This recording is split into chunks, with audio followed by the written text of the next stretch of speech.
habilidades o qué rasgos de nuestra psique deberíamos desarrollar más o entrenar en el tiempo para ser mejores sujetos de conocimiento. Y sí, este es el trabajo que yo quiero seguir y quiero entender mejor, y sobre todo ponerlo al servicio de las personas, ¿no? ¿Qué es lo que te ha movido? ¿Has tenido siempre ese interés o a partir de algún momento dado lo has desarrollado? ¿Qué es lo que te ha traído a interesarte? Pues principalmente la experiencia la experiencia propia, ¿no? Individual mía, de mis propios procesos de aprendizaje, tanto en mi parte de formación musical como ya en mi época de chaval en el colegio.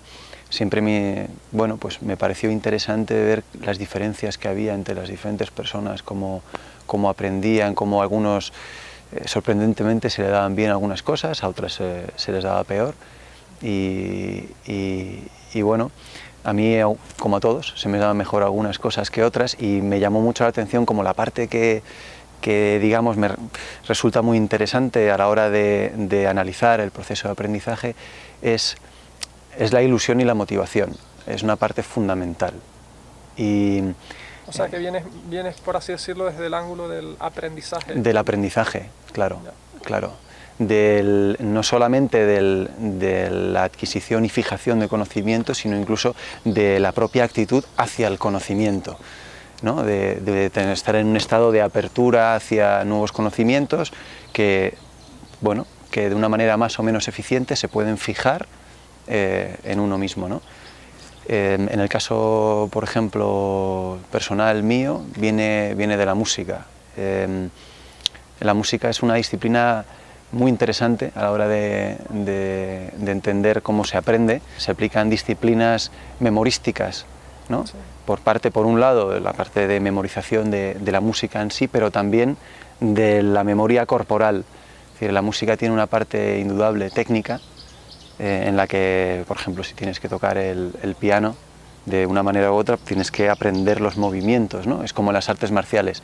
La repetición y posteriormente el poder ejecutar lo aprendido de una forma inconsciente, mecánica, es súper importante. A mí esa es la parte que personalmente me interesa menos, pero es una parte fundamental del aprendizaje de cualquier cosa.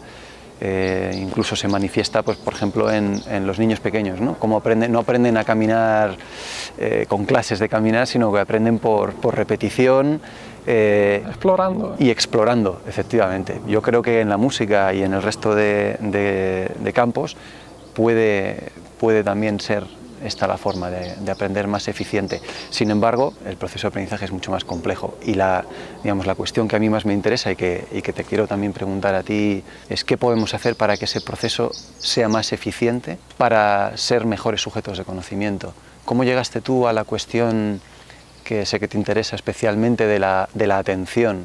Es interesante que menciones el tema de la música, porque yo también he hecho música desde pequeño, no de conservatorio, sino más a un nivel amateur. Y a día de hoy también me sirve como campo de observación en el cual me queda bastante claro que la atención es un elemento fundamental en el aprendizaje de la música. Sin embargo, vengo un poco de otro ángulo. Diría que más bien del ángulo del sufrimiento, ¿no? Experiencias de mucho conflicto, de mucho dolor, mucho sufrimiento, me llevaron a plantearme qué es lo que yo estaba haciendo, puesto que tenía todo lo que supuestamente una persona, según las promesas de nuestra cultura occidental, debe tener para ser una persona feliz, y yo las tenía: una buena carrera, una pareja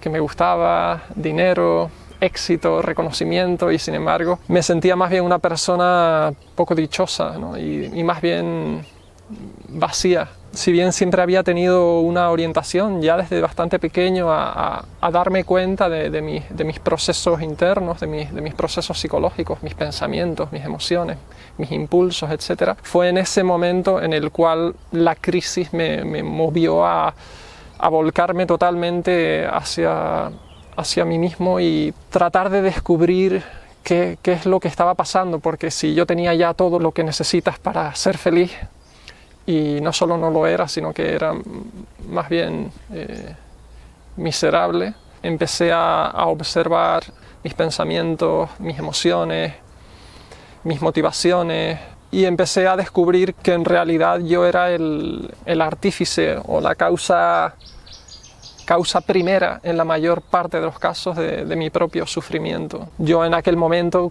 en aquel origen, yo no sabía qué era atención, ni qué era psicología, ni qué era autoobservación, ni qué era nada de nada. Yo simplemente estaba tratando de comprender y explorar mis propios procesos y cómo yo estaba de alguna forma causando mi propio sufrimiento, ¿no? También me interesa mucho el cómo estos procesos de pensamiento, de emoción, nuestras actitudes, dan lugar a un montón de percepciones y de conductas que hacen el mundo tal y como es.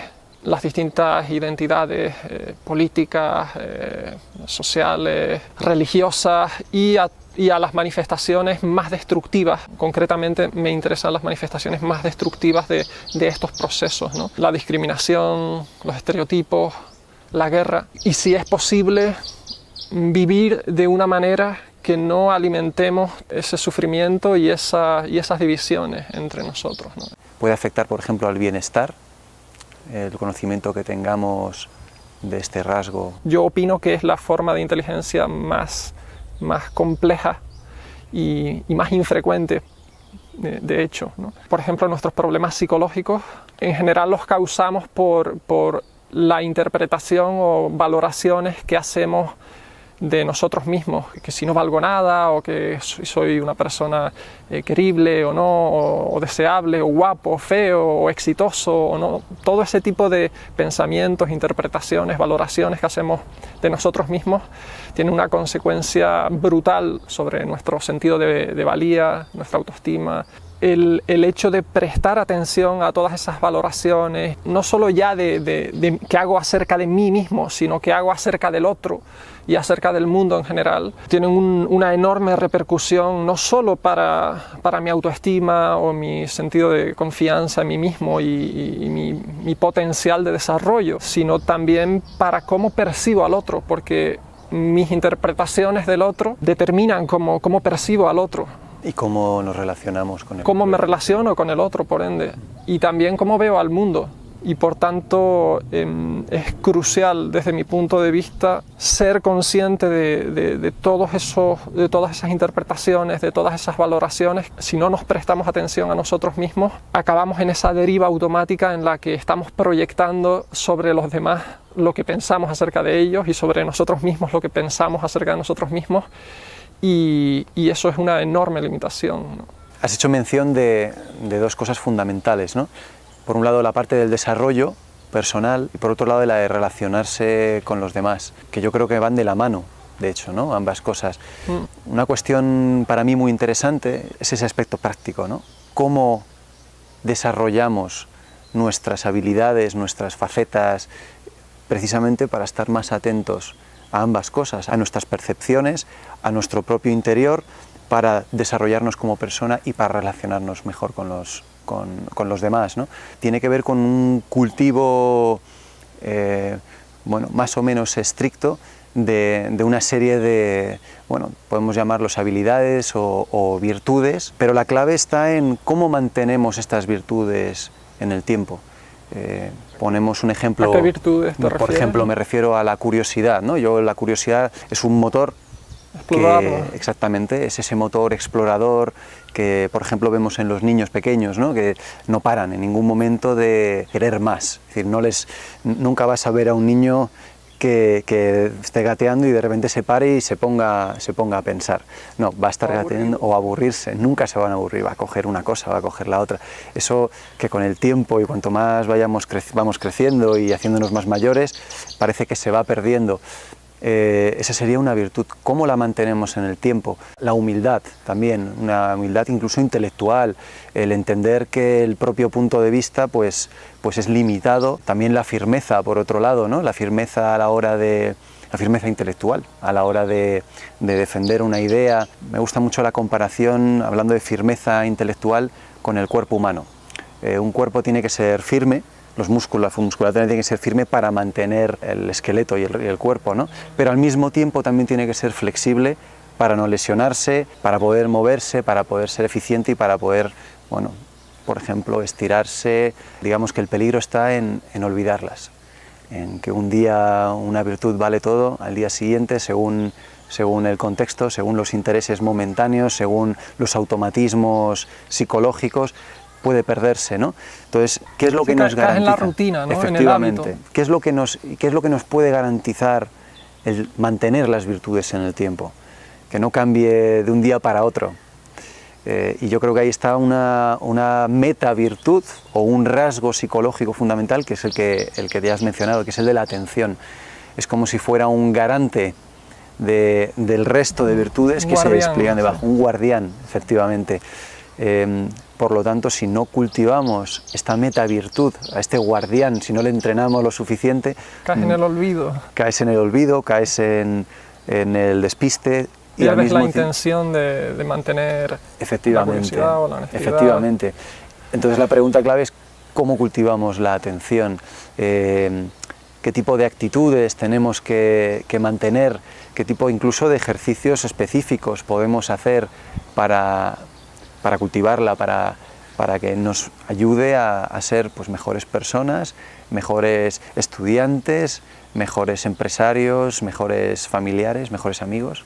Mi experiencia me dice que la atención, para empezar, es la clave, y que la atención guarda una relación, por así decirlo, circular con el resto de virtudes, como las denomina. Porque en la medida en que tú te das cuenta de ti mismo, de tus automatismos, de tus opiniones, de tus identificaciones con tus opiniones y que las defiendes, y por lo general todas esas cosas uno las da por hecho, uno no se da cuenta de esas cosas. Si yo te pregunto por ellas, a ti te resulta obvio que eso es así, pero por lo general las percibes desde una perspectiva, por así decirlo, de primera persona, como quien las está defendiendo, ¿no? Quien las encarna, y no desde un punto de vista más en tercera persona, como de quien las está tratando de observar y de tomar conciencia de ellas. Pero si yo no me prestara nada de atención, yo no podría darme cuenta de que estoy siendo, por ejemplo, egoísta, o de que me estoy engañando para sentirme mejor. Por tanto, como decía, la atención es la base, es el fundamento sobre el cual se pueden desarrollar la curiosidad, la honestidad, la humildad. Se relacionan de una manera circular, porque cuando tú empiezas a darte cuenta de que mis puntos de vista están sesgados y limitados de una manera fundamental por mis propios intereses y por mis interpretaciones, y que por tanto yo no me veo a mí mismo y a ti y al otro y al mundo tal y como son, sino a través de todos esos filtros, ¿no? Cuando yo me doy cuenta de eso despierta mi curiosidad, porque me lleva a preguntarme, bueno, ¿y cuáles son mis formas de pensar? Ya dejo de dar por hecho todo ese bagaje y empiezo a hacerme preguntas, empieza a despertar ese niño del que hablabas, ¿no? Empiezo a hacerme preguntas y el hacerme preguntas despierta aún más la atención, ¿no? Empieza a dirigir la atención hacia aspectos de mí mismo que antes se daban por hecho, ¿no? Y que eran meros automatismos. Por tanto, la curiosidad despierta la atención, pero después la atención arroja luz sobre cuestiones que yo daba por hechos y que descubro que no son como yo pensaba que eran, y eso a su vez vuelve a despertar más curiosidad, y de esa manera se retroalimenta la atención y la curiosidad, y esa relación circular ocurre también pues con la humildad, por ejemplo, ¿no? Cuando yo me doy cuenta de lo sesgado que está mi percepción de mí mismo, del otro, del mundo, dejo de aferrarme tan fuertemente a mis puntos de vista. Ahora soy cada vez más consciente de que están muy sesgados por mis propios intereses, mis interpretaciones, mi educación, etcétera, etcétera. Y que por tanto he de tomarlos como provisionales y que también he de someterlos a un escrutinio, ¿no? He de examinarlos, no he de suponer que representan la realidad tal y como esta es de una manera objetiva. Y para mí eso es la base de la humildad. Y la humildad a su vez te hace prestar más atención porque te hace consciente de que oye, cuidado, no sé, no son las cosas como yo pienso que son y me suelo equivocar, por tanto, atención, ¿no? Como decía Aldous Huxley en su novela Los pájaros cantaban por ahí, atención, atención, pues eso es lo que hace la humildad, te hace prestar atención, sobre todo en los momentos en los que, por ejemplo, estás a la defensiva, defendiendo tu postura o tu imagen o tu estatus de que yo sé más o yo tengo la razón, ¿no? En esos momentos la humildad te hace decirte, oye, no, espera, da un pasito atrás, mira a ver qué es lo que estás haciendo y presta atención, ¿no? La curiosidad o la humildad o la honestidad, etcétera, etcétera, la sabiduría, todas dependen de esa fuente. Sin esa fuente no puede fluir ninguna de esas otras virtudes. Es un primer motor, digamos, ¿no? Efectivamente, una primera causa, ¿no? El niño no puede aprender si no explora. Estamos tan perdidos en nuestro pensamiento, en nuestras divagaciones, que hemos perdido el contacto con lo más básico, que es nuestro cuerpo. Y nuestro cuerpo nos arraiga en la vida, en el aquí y ahora, que es la vida. Entonces eso es lo primero que necesitamos retomar, que es el contacto con la vida presente, ¿no? Por tanto, hay que regresar al cuerpo. Para eso puede uno hacer un ejercicio, por ejemplo, de prestar atención a las distintas partes del cuerpo. Prestar atención no es pensar, no es visualizar, no es imaginarse las partes del cuerpo, es sentir. Entonces puedes ir sintiendo las distintas partes del cuerpo, de arriba abajo, de abajo arriba, y las personas rápidamente descubren cómo de repente se sienten como más despiertas, más vivas. Eso es lo fundamental, eso es la base de todo. Puedes también prestar atención a tu respiración, que es un ejercicio que han hecho distintas tradiciones desde tiempos inmemoriales y que funciona porque uno está arraigado en el cuerpo y segundo porque estando arraigado en el cuerpo te trae a la vida presente, ¿no? Te saca de tus pensamientos y de tus divagaciones y te trae al momento presente. Sentir el cuerpo, sentir la respiración pueden servir de una base para retomar el contacto con la vida presente y a partir de ahí uno puede hacer ejercicios pues ya un poquito más dinámicos, como tratar de prestar atención a actividades cotidianas, como cuando uno está fregando la loza o caminando de casa al trabajo o del trabajo a casa. Por lo general llegamos a casa y estamos metiendo la llave en la cerradura y con frecuencia decimos, coño, ¿en qué momento llegué yo aquí?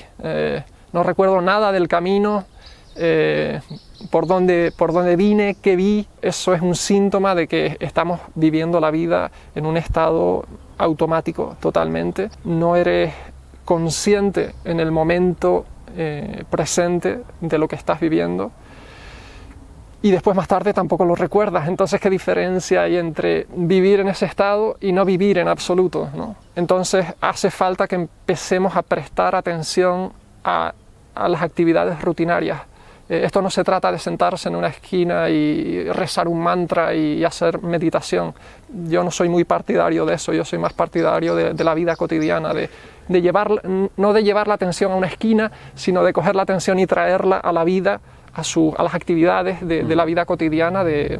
Pues ya eso depende de cada persona, pero bueno, hay una serie de cosas que todos hacemos. Caminar, por ejemplo, ¿no? Cuando vayamos al trabajo, pues prestar atención a la sensación del caminar, de los pies, por ejemplo, o de la brisa en la cara, cuando estás fregando los platos, cuando te estás duchando, sentir el agua, cada vez que te des cuenta de que estás pensando y divagando y perdido en tus pensamientos, regresar. Todas esas actividades las tenemos tan automatizadas que por lo general cuando las estamos haciendo estamos perdidos en nuestros pensamientos. Así que una forma de regresar a la vida, de regresar al cuerpo, al momento presente, es prestar atención a todos esos automatismos. Esa es la base de todo. Ya más allá de ahí está la parte que a mí más me interesa, que es la de prestar atención ya no solo al cuerpo, el cuerpo es la base, como decía, sino de prestar atención al pensamiento. ¿Por qué es tan importante prestar atención al pensamiento y por qué esa es la base, desde mi punto de vista, de la virtud? El pensamiento está constantemente proyectando en la percepción, en mi percepción de mí mismo, como bueno, como malo, como generoso o egoísta, como valioso o no valioso, todas las proyecciones que hago sobre ti, que si eres guapo o feo, que si eres alto o bajo, que si eres buena persona o mala persona. Todas esas percepciones están condicionadas por las interpretaciones que hacemos, y si no somos conscientes, si no prestamos atención a esos pensamientos, a esas interpretaciones, no hay forma de cambiar la percepción que tenemos de las cosas. Y si no cambiamos la percepción que tenemos de las cosas, nuestra relación con nosotros mismos y con los demás no puede cambiar, y no puede cambiar el mundo. El mundo solo puede cambiar y convertirse en un mundo más pacífico, más armónico, más sostenible si cambiamos nosotros. No es posible cambiar el mundo desde fuera. Yo no te puedo cambiar a ti. Y tú no me puedes cambiar a mí, solo yo me puedo cambiar y solo tú te puedes cambiar, y solo si cada uno se cambia puede cambiar el mundo. Por tanto, es importante que para construir ese mundo que probablemente todos o casi todos queremos, es importante tomar conciencia de todos esos pensamientos, todos esos supuestos, todas nuestras motivaciones, porque son todos esos contenidos los que están dando forma a nuestras percepciones. Y por tanto, solo vamos a ser capaces de construir ese mundo y de desarrollar también nuestro potencial y todas esas virtudes a las que aludías si prestamos atención a nuestros pensamientos, emociones y percepciones.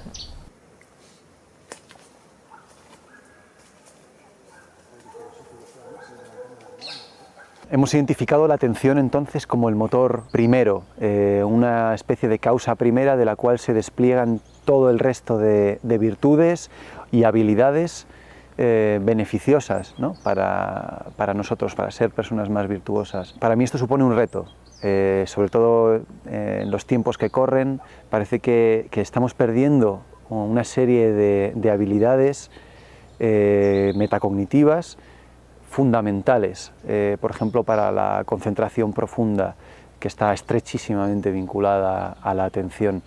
Entonces para mí supone un reto, ¿no? Cómo convivir, cómo combinar esta vida tecnológica rodeada de todo tipo de utensilios, de herramientas que nos facilitan la vida, y al mismo tiempo el cultivar la atención, que es algo que va dirigido hacia adentro, que es muy fácil de alguna forma de relativizar, etc. Para mí es esencial la disciplina, una disciplina en el desarrollo de esta metavirtud. Parece que hay un movimiento bastante grande de desarrollo de este tipo de habilidades, ¿no? Tengo la duda de... Al menos se ha puesto de moda. Al menos se ha puesto de moda. Hay una inquietud muy grande por aprender o desarrollar estas habilidades que generan bienestar hacia adentro. Si este primer motor, que es la atención, que ya se encuentra con todos estos obstáculos, ¿cuál sería esa chispita, digamos, que hace que se enciende la mecha, que luego se alimenta a sí misma? Atención, otras virtudes que a sí mismo vuelven a alimentar a la atención. ¿Cómo iniciamos este proceso, digamos, de autoconocimiento, de autoobservación, que nos lleve a un desarrollo y un crecimiento personal amplio? Creo que has dado en un elemento que para mí es clave en el desarrollo de la atención, y es que en el contexto actual, por un lado la vida aceleradísima en las ciudades, y por otro lado las nuevas tecnologías que introducen constantemente elementos de distracción. Creo que sobre todo los teléfonos móviles, que son ya un elemento que llevamos con nosotros y que están constantemente creando estímulos externos que atraen nuestra atención de forma automática, y uno va ahí a mirar las redes sociales o si está aburrido en un momento va a buscar cualquier cosa que le entretenga. Creo que es bastante nocivo ese tipo de uso en las ciudades. Están cada vez más llenas de ruido, cada vez más pobladas. Yo creo que necesitamos crear, no voy a decir que aislarnos, pero sí creo que necesitamos crearnos un contexto personal en el cual haya el mayor aislamiento de estos elementos distractivos que lo que hacen es estar constantemente llamando nuestra atención y sobreestimulándonos. La sobreestimulación es algo muy malo para la atención, y creo que necesitamos en ese sentido cada uno a su manera. Yo, por ejemplo, yo tengo teléfono móvil no desde hace mucho, desde hace 2 años a lo mejor, y me he dado cuenta del daño que me hacen en el sentido de sobreestimularme, y lo que hago es que la mayor parte del día, sobre todo cuando voy a salir de casa y no voy a hacer algo que requiera tener el móvil encima, o que tenga previsto una llamada importante, pues lo dejo en casa, no me lo llevo conmigo. Y es importante aprender a vivir sin la tecnología. Lo que haces es aplicar la atención ya. Si tú te has dado cuenta de cómo te afecta internamente, cómo te distrae el uso del teléfono. Eso plantea el problema de que el desarrollo y el cultivo de la atención tiene que ser continuado en el tiempo. No puede ser puntualmente espontáneo, sino que tienes que mantenerlo siempre. Es decir, digamos, tiene algo parecido a estar en una especie de alerta. No puede esta atención continuada, no puede también generarte, digamos, una sobreestimulación, sobrepensamiento de ti mismo. Bueno, yo creo que la atención en sí no es lo que genera ninguna sobreestimulación. La sobreestimulación la generan pues este tipo de elementos como el teléfono móvil o las personas de las que uno se rodea, el ordenador, la televisión. La sobreestimulación viene por ahí. En general, lo que tenemos que hacer es precisamente darnos cuenta de que este tipo de elementos tecnológicos nos llevan a ese estado de sobreestimulación y tomar medidas. Tratar de regular el uso del teléfono móvil, no llevarlo siempre encima, aprender a disfrutar de no estar localizable, aprender a estar con uno mismo y disfrutar, pues simplemente estar caminando por la calle o de la compañía de otra persona. Yo creo que efectivamente, como tú decías, necesitamos darnos cuenta, por un lado, del efecto que tienen pues, la aceleración de nuestra vida cotidiana sobre nuestro estado mental, y por otro lado, las tecnologías, y que ese hecho de darnos cuenta nos sirva para ir cambiando nuestro modo de vida y luego mantener esa atención, como tú decías, ¿no? Es decir, no sirve simplemente darse cuenta en ese momento puntual de que te está afectando. Es decir, tienes que hacer algo y luego pues ser consistente con esa decisión. Dejar de utilizar el teléfono móvil excepto cuando realmente es necesario, prestar atención a tus pensamientos, tratar de divagar menos, y de esa manera nos vamos a ir dando cuenta de que entramos en una espiral ascendente de sensibilidad hacia nosotros mismos, y es esa espiral de sensibilidad la que va haciendo que nos vayamos desarrollando, ¿no? Sin esa sensibilidad que es producto de la atención, no nos podemos desarrollar, y por tanto yo creo que efectivamente, como tú decías, es necesario que sí, que nos demos cuenta de cómo nos está afectando el entorno y que decidamos cambiar ese entorno en la medida que nos sea posible y después sostener esa decisión y esa atención en el tiempo, porque es solo esa atención sostenida en el tiempo de la que derivan los beneficios de la atención, concretamente las virtudes a las que tú estabas haciendo referencia. Para retomar entonces el viejo ideal del conócete a ti mismo, tenemos no solamente que ejercitar la atención puntualmente, sino que mantenerla en el tiempo, desarrollar una disciplina y sobre todo no olvidarnos del acto voluntario para mantener la atención. Implica una forma de vivir y una forma de vivir es algo consciente, es una decisión, es un compromiso y es una decisión que tomas todos los días, todo el día. Por tanto, vivir atento no es estar atento puntualmente, es realmente un compromiso con llevar una vida atenta, una vida en la que no estamos cayendo constantemente en los viejos hábitos, en las viejas rutinas, en los viejos puntos de vista, en la identificación y defensa de esos puntos de vista, sino en vivir constantemente sensibles a los estímulos externos e internos y cuestionándonos. Para mí eso es lo que es la vida atenta.